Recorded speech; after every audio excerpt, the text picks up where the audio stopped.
Binibira mo si Romualdez, si Saldico. Hindi ko pinagtatanggol si Romualdez at Saldico, ah.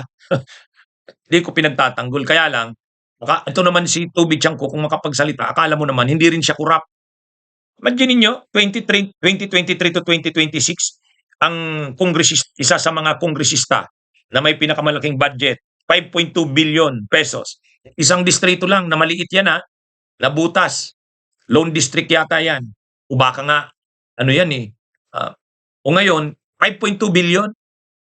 O tapos, kung makapagsalita ka, para mong sila Saldico ay kurap o siya hindi.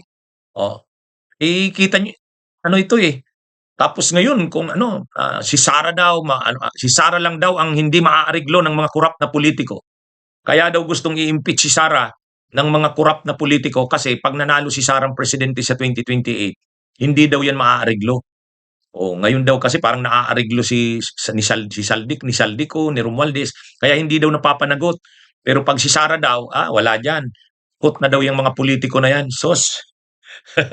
Wag mo nga kami Tubi Chanco.